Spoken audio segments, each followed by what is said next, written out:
அனைவருக்கும் வணக்கம். என் பெயர் காமிமலா. நான் டாக்டர் எஸ்என்எஸ் ராஜலட்சுமி கலை அறிவியல் கல்லூரி தன்னாட்சி தமிழ் துறையில் உதவி பேராசிரியராக பணியாற்றி வருகிறேன். நேற்றைய காணொளியில் மாதவியின் ஒவ்வொரு அழகினையும் சிலப்பதிகார பாடல் வழி கண்டோம். அதன் விளக்கங்கள் என்று நோக்கும்போது கடிதத்தை மறுத்ததற்கான காரணத்தை இனி காணலாம். திலகமும் அழகமும் சிறு கருஞ்சிலையும் குவளையும் குமிழும் கொவ்வையும் கொண்ட எனும் வரிகள் நெற்றியில் திலகத்தையும் கரிய வில் போன்ற உருவத்தையும் கொவ்வை கனி போன்ற வாயினையும் கொண்டவள் மாதவி. அவள் என்மேல் காதல் கொண்டவள் போல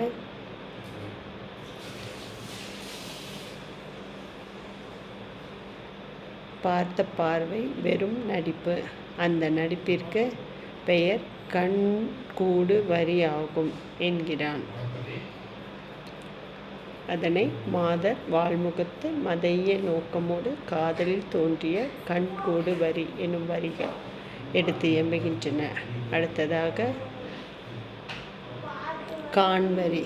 மாதவி மேகத்தை போன்ற கூந்தலையும் கயல் மீன் போன்ற கண்களையும் தேன் சொட்டும் பவள வாயினையும் உடையவள். அவள் இளம் முத்து போல் ஒளி வீசும் பற்கள் தெரிய என்னை பார்த்து புன்னகை செய்தாள்.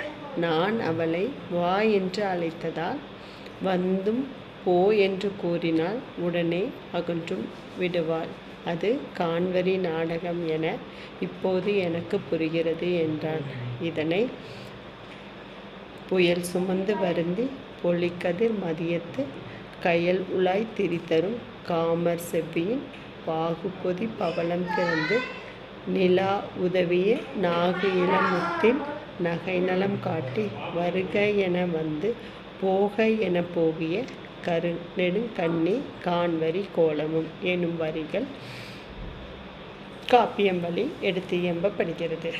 அடுத்ததாக உள்வரி புறவரி. அதாவது அந்தி மாலை வரும்போது நான் காதல் துன்பத்தினால் வருந்துவேன். அப்போது அவள் தன் மயில் போன்ற சாயலை மறைத்து நெடிய கண்களோடு என்னுடன் போர் புரிய வந்த பெண் போன்ற உருவம் கொண்டாள்.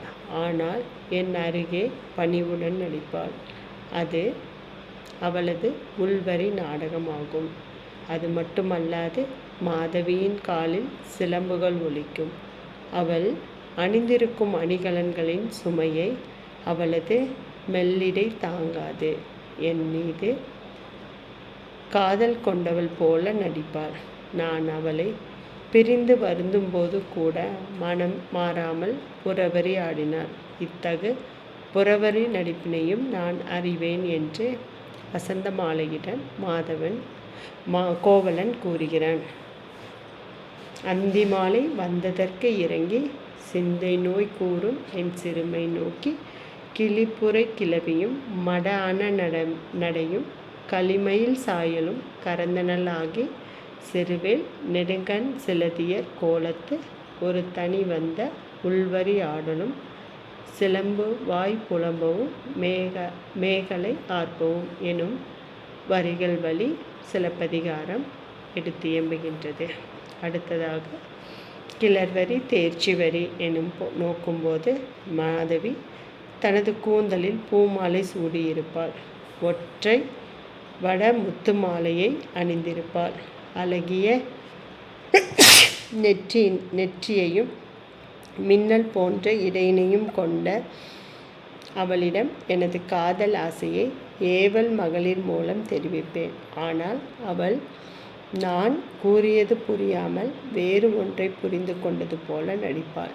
இது அவளது கிளர்வரி நாடகமாகும்.